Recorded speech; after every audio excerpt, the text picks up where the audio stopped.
नहमदुहु व नुसल्ली अला रसूलिहिल करीम अम्मा बाद अऊज़ु बिल्लाहि अस्समीइल अलीम मिनश शैतानिर रजीम मिन हमज़िहि व नफ़्ख़िहि व नफ़सिहि बिस्मिल्लाहिर रहमानिर रहीम वल्लज़ीना इत्तख़ज़ू मस्जिदन ज़िरारन व कुफ़रन व तफ़रीक़न बैनल मुअमिनीन व इरसादन लिमन हारबल्लाह व रसूलहु मिन क़ब्ल वला यहलिफ़ुन्न इन अरदना इल्लल हुस्ना वल्लाहु यशहदु इन्नहुम लकाज़िबून।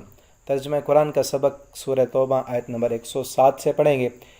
और यहाँ आज के सबक में जो असल मज़मून है वो ये है कि मुनाफिकीन ने एक मस्जिद बनाई थी मदीना से, मस्जिद नबवी से कुछ दूर देहात में, और उन्होंने ज़ाहिर ये किया कि वहाँ कुछ लोग बीमार होते हैं, मरीज़ होते हैं, या बारिश की वजह से वो इस मस्जिद नबवी में नहीं नमाज़ पढ़ने आ सकते, तो लिहाजा वो वहाँ पर नमाज़ पढ़ लेंगे। लेकिन असल में मकसद कुछ और था। असल में था कि हम जो उनकी जो पार्टी के मुनाफिक थे कि हम यहीं रहेंगे, उनके लिए भारी था ना। नबी सल्लल्लाहु अलैहि वसल्लम ने फरमाया कि मुनाफिक के लिए फ़जर की नमाज़ और इशा की नमाज़ मस्जिद में पढ़ना बड़ा भारी है। तो ये भारी था, वो नहीं कर सकते थे कि उन्होंने अलग ही मस्जिद बना ली अपनी कि यहीं पर नमाज़ पढ़ेंगे।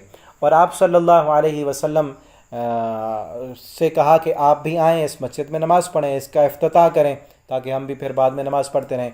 और आप सल्लल्लाहु अलैहि वसल्लम ने उनसे ये वादा किया कि तबूक से वापसी पर मैं उस मस्जिद में नमाज़ पढ़ूँगा। तो आप सल्लल्लाहु अलैहि वसल्लम, जैसा कि पहले मैंने बताया आपको कि ये तबूक से वापसी पर आयतें नाज़िल हुई, तो साथ ये आयत भी नाज़िल हुई इन उस मस्जिद के बारे में भी कि आपने उस मस्जिद में नहीं जाना।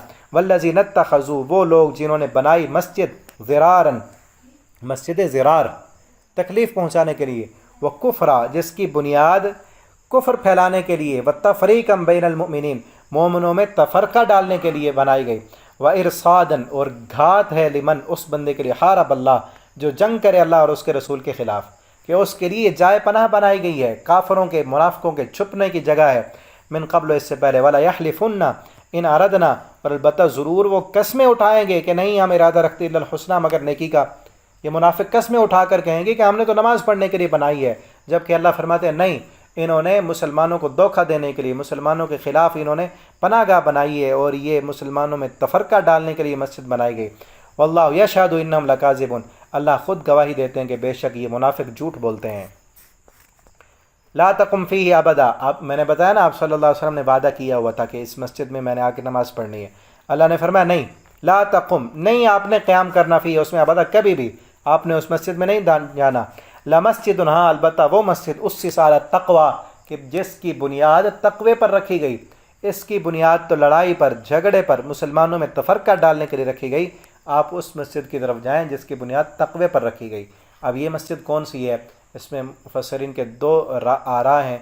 एक कहते हैं कि ये मस्जिद नबवी है, दूसरा कहते हैं नहीं, मस्जिद नबवी के साथ जो मस्जिद दूसरी एक मस्जिद है, अभी नाम मेरे जहन से निकल गया, जो आप सल्लल्लाहु अलैहि वसल्लम ने मस्जिद नबवी से पहले वो बनाई थी। वहाँ पर नमाज़ पढ़ने का सवाब भी है, और उम्रा करने वाले वहाँ भी जाते हैं। तो वो मस्जिद मुराद है यहाँ पर। अव्वल मर्रा, पहली मर्तबा, जिसकी बुनियाद पहली मर्तबा तक़वे पर रखी गई, उस मस्जिद की तरफ आप जाएं।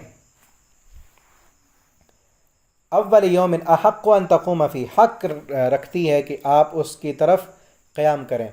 रिजालुन, कुछ मर्द ऐसे हैं, युहिब्बून, वो पसंद करते हैं, यततहहरू, के वो पाकीज़ा रहें, वल्लाहु युहिब्बुल मुत्तहिरीन, और अल्लाह ताला पाक रहने वालों को पसंद करते हैं।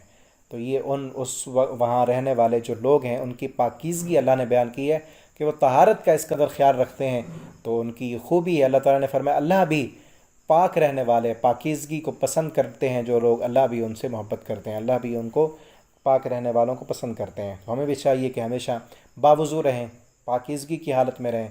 इसका बड़ा फ़वाइद हैं।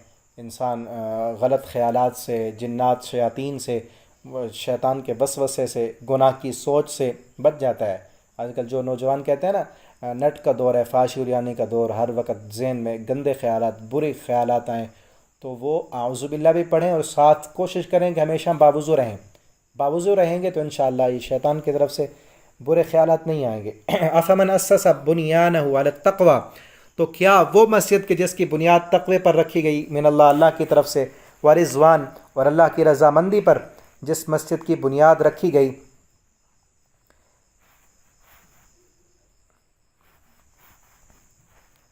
खैरुन, वो बेहतर है, امن اسسا، یا وہ مسجد بہتر ہے کہ جس کی بنیاد رکھی گئی اعلیٰ شفا، ایک کنارے پر، جرفن، ایک کھائی کے کنارے پر، ہار جو گرنے والی ہے، فن ہار ابھی، پس وہ گر جائے گی اسے لے کر، فی نار جہنم، جہنم کی آگ میں. کہ یہ تو ایسے ہیں، ان کے اصل عقیدے، یہ مثال دی گئی ان کے عقیدے پر کہ ان کا عقیدہ شک پر ہے، ایسی چیز پر کہ جو ابھی جیسے ہی مریں گے جہنم میں گر جائیں گے. اس چیز کی بنیاد ایسے جیسے ایک بہت کھائی ہو گہری، اس کے اوپر کوئی بندہ عمارت کی بنیاد رکھ دے تو کتنی دن وہ قائم رہے گی. جیسے اس کھائی سے مٹی تھوڑی سی گرے گی، عمارت بھی گر جائے گی. اللہ فرماتے ان کے عقیدہ، ان کا نظریہ، اس کی بنیاد بھی اسی طرح ہے، جیسے ہی تھوڑا سا دھچکا لگا سارے دھڑام سے گریں گے اور گرتے ہی جہنم میں جائیں گے. واللہ لا یہدی القوم الظالمین، اور اللہ تعالیٰ ظالم قوم کو ہدایت نہیں دیتے. لا یزال، ہمیشہ رہے گی ان کی یہ بنیانم، ان کی عمارت، ان کے عقیدے کی عمارت، یعنی ان کے جو شکوک و شبہات ہیں ان کے دل میں، اور منافقت جو پل رہی ہے، یہ ہمیشہ اسی نفاق پر ہی رہیں گے. بنو ریبتن، کے جو انہوں نے عمارت بنائی شک پر، ریبتن شک پر، فی قلوبہم جو ان کے دل میں ہے، الا ان تقطع قلوبہم، مگر یہ کہ ٹکڑے ٹکڑے ہو جائیں ان کے دل پاش پاش ہو جائیں، یہ مر جائیں پھر تو ان کے دلوں سے نفاق نکل سکتا ہے، ورنہ مرتے دم تک ان کے دلوں سے اب نفاق نکل ہی نہیں سکتا، کیونکہ ساری حجتیں پوری ہو چکی ہیں. وہ پہلے پارے میں شروع میں ہم نے پڑھا تھا نا، ختم اللہ علی قلوبہم، کہ مہریں کب لگتی ہیں دلوں پر. وہ چیز یاد رکھیں، اگر ذہن میں نہیں ہے تو میں مختصر بتا دوں کہ جب انسان کو اللہ نے صلاحیتیں دی ہیں نا، ہر چیز کی، دیکھنے کی صلاحیت، سننے کی، بولنے کی، چکھنے کی، چلنے کی، ان صلاحیتوں میں اگر کسی صلاحیت کو بندہ استعمال نہ کرے تو وہ صلاحیت ختم ہو جاتی ہے. میں نے مثال دی تھی نا، ایک بندہ آنکھوں پہ پٹی باندھ لے نہ دیکھے تو ایک مہینے کے بعد وہ آنکھوں سے پٹی کھول لینا تو اندھا ہو جائے گا. اسی طرح ایک بندہ سویا رہے، ہاتھوں کو حرکت نہ دے، ٹانگوں کو حرکت نہ دے، تو اس کی یہ حرکت، یہ صلاحیت سلب ہو جائے گی. یہ اللہ کا قانون فطرت ہے کہ اللہ کی دی ہوئی جس صلاحیت کو استعمال نہ کیا جائے وہ پھر ختم ہو جاتی ہے. اسی طرح حق قبول کرنے کی صلاحیت کو ان منافقوں نے استعمال نہیں کیا. کئی مرتبہ وہ صلاحیت ابھری لیکن استعمال نہیں ہوئی. انہوں نے اپنے دنیا کے مفادات کی خاطر، دولت کی خاطر، شہرت کی خاطر، عہدوں کی خاطر اس کو استعمال نہیں کیا، تو اب وہ صلاحیت ہی سلب ہو چکی ہے. تو لہٰذا اب اسی نفاق پر ہی رہیں گے، الا ان تقطع قلوبہم، مگر یہ کہ ان کے دل ٹکڑے ٹکڑے کر دیے جائیں، ان کو مار دیا جائے، پھر ان سے نفاق ختم، یعنی جان ختم ہو جائے گی تو پھر نفاق کیسے؟ مرتے دم تک ان سے نفاق ختم نہیں ہو سکتا، ایسی حالت میں رہیں گے. لہٰذا مسلمانوں سے کہا گیا کہ آپ آئندہ جو غزوات کرنے ہیں یا اپنے ساتھ تم نے جو ہے ان کو اپنے ساتھ نہیں آنے دینا.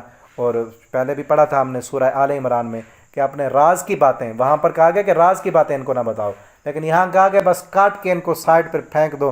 انہم رجسم ومأواہم جہنم، جو پیچھے ابھی پڑھ چکے ہیں. رجسن یہ گندگی ہے، ٹھکانہ ان کا جہنم ہے، ٹھیک ہے نا. الا ان تقطع قلوبہم، مگر یہ مر جائیں، ان کے دل ٹکڑے ٹکڑے ہو جائیں. واللہ علیم حکیم، اور اللہ تعالیٰ جاننے والے، حکمت والے. یہاں تک رکوع کمپلیٹ ہو گیا. آگے انشاءاللہ ہم اگلے سبق میں پڑھیں گے. اللہ تعالیٰ ہمیں قرآن پڑھنے، سمجھنے، اس کے مطابق زندگی بسر کرنے کی توفیق دیں. آپ اگر آن لائن پڑھنا چاہتے ہوں، اپنے بچوں کو پڑھانا ہے قرآن ناظرہ یا ترجمہ تفسیر، تو آپ نیچے واٹس ایپ نمبر لکھا ہے، اس پر رابطہ کر سکتے ہیں. آپ کو انشاءاللہ استاد فراہم کیا جائے گا. اللہ ہم سب کے حامی و ناصر ہوں. اپنی دعاؤں میں یاد رکھیے گا. والسلام علیکم ورحمۃ اللہ.